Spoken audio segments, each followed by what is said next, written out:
septième ou huitième fois, je ne sais plus maintenant, je n'arrive plus à compter mes présences ici. Et j'aimerais surtout remercier le professeur Tinguet et puis Marie qui sont bien sûr à l'origine de cette collaboration.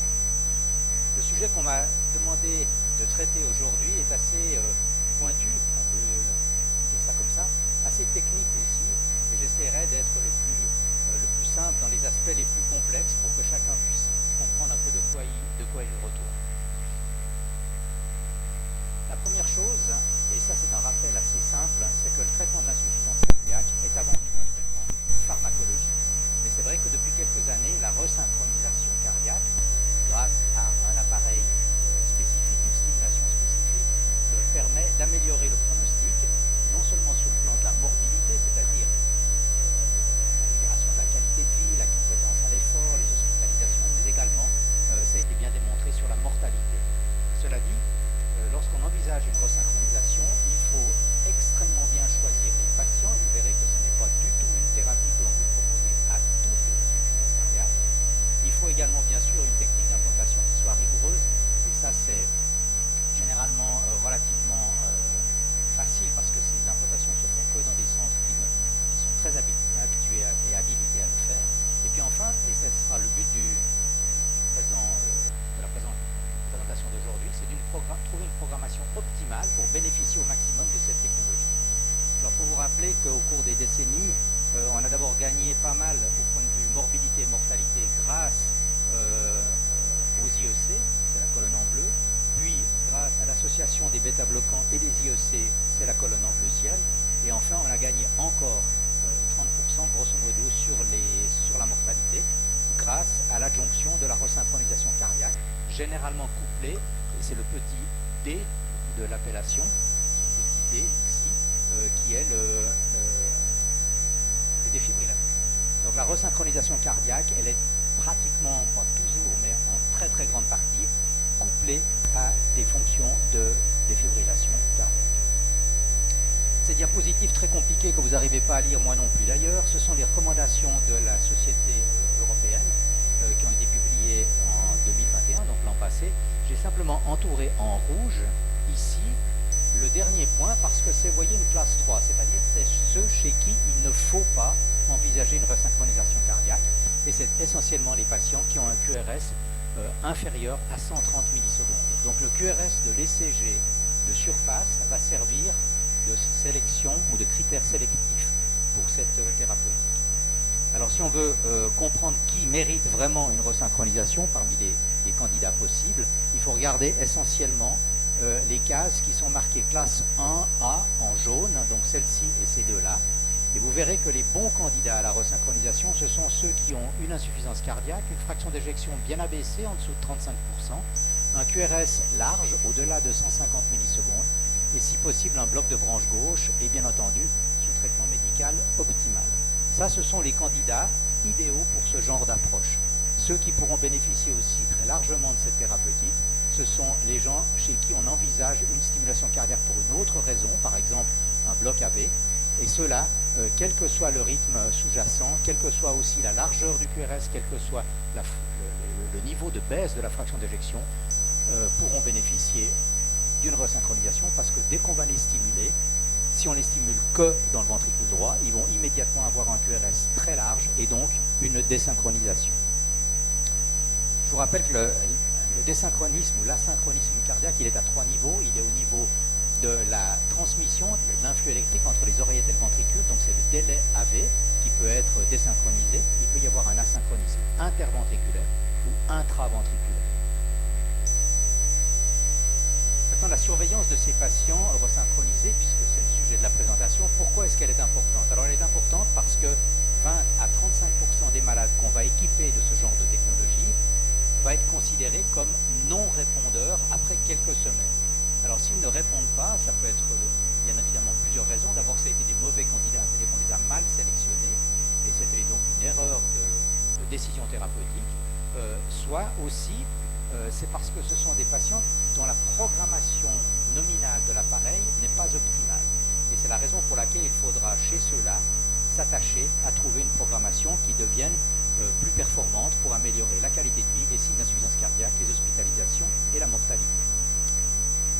Bien évidemment que le suivi des patients synchronisés exige une collaboration extrêmement serrée entre le cardiologue généraliste, le cardiologue traitant, qui va se charger d'adapter les médicaments, et le stimuliste ou l'électrophysiologue qui sera chargé de la partie technique de la resynchronisation.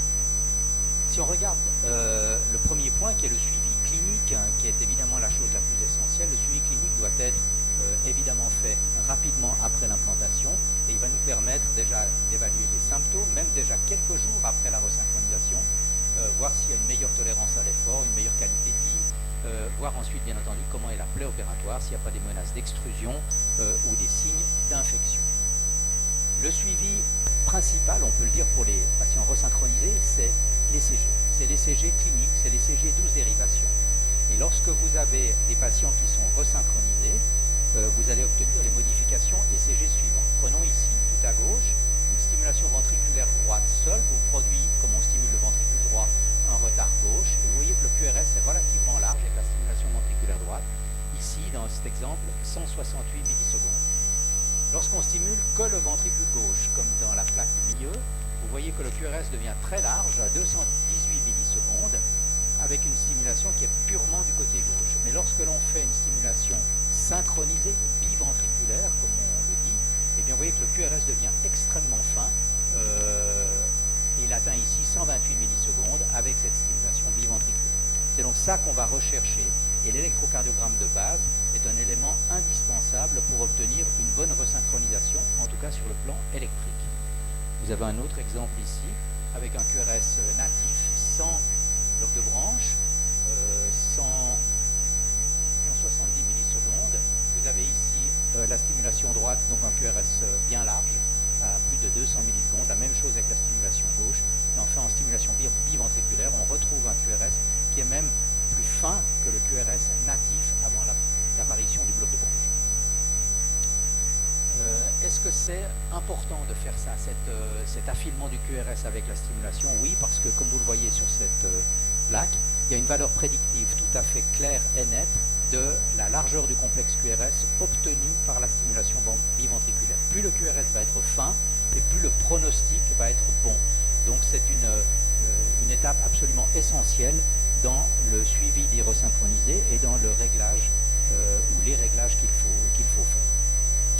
Alors bien évidemment, un des facteurs essentiels pour que ça marche, il faut que le patient soit resynchronisé, c'est-à-dire que l'on obtienne une capture biventriculaire supérieure à 98%. C'est-à-dire qu'il faudra tout faire pour que les complexes ventriculaires soient électro-entraînés dans les deux chambres, ventricule droit et ventricule gauche. Donc on va jouer sur certains paramètres de programmation pour obtenir cela.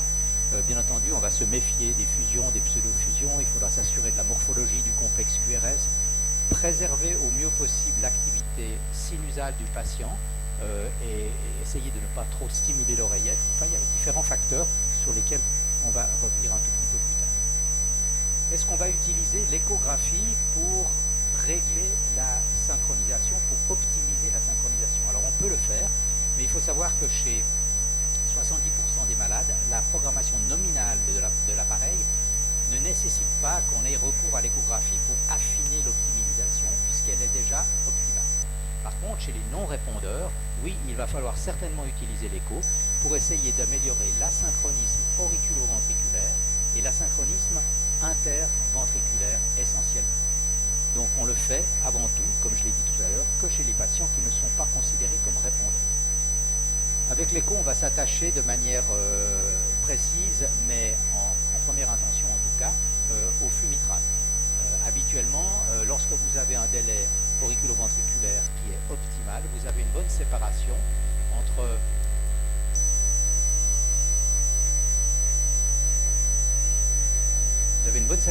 l'onde D et l'onde A. Il faut surtout éviter que l'onde A soit tronquée, comme dans l'exemple du bas. Si vous avez une onde A qui est tronquée et qui se termine après la fermeture mitrale, vous avez à ce moment-là très probablement un délai auriculo-ventriculaire qui est trop court.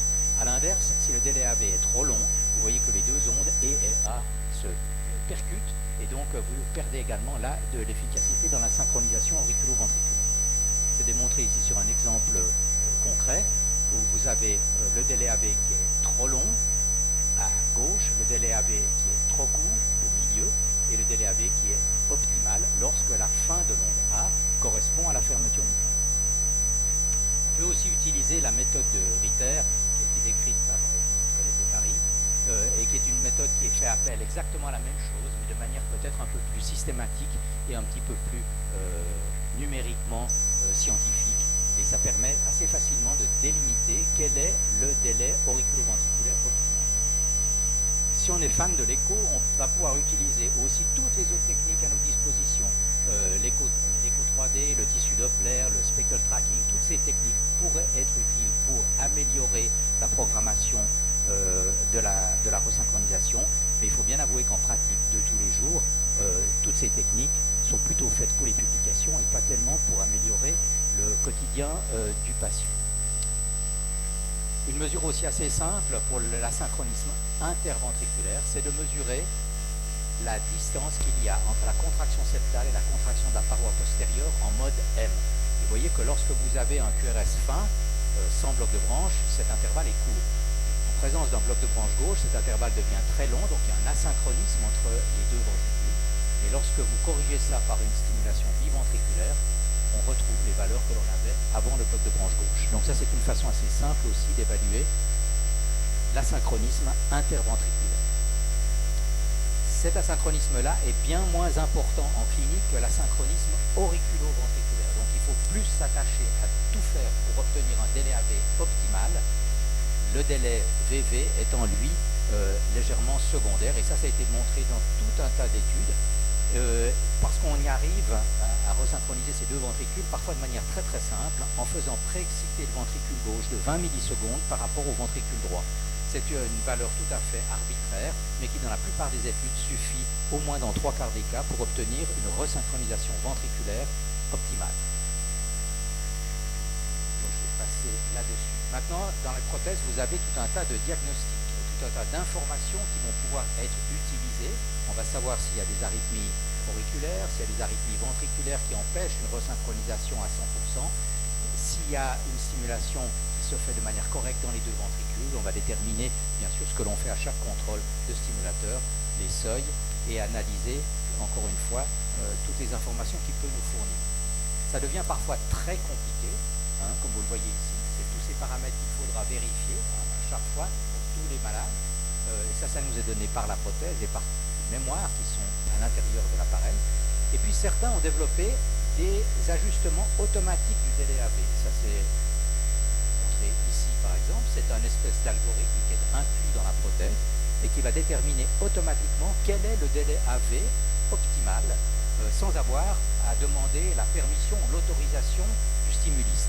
Et vous voyez qu'ici par exemple, on a réussi avec différentes programmations qui sont parfaitement automatiques et c'est celle-ci qui a été choisie par l'appareil lui-même parce qu'elle offrait le QRS le plus fin.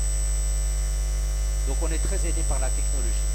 Dans les défibrillateurs, il y a la resynchronisation, il y a tout un tas d'autres paramètres qui vont nous être utiles, dont chez certains la mesure de l'impédance thoracique ou de la surcharge en volume de la cage thoracique, c'est ce que chez Medtronic on appelle l'optivol.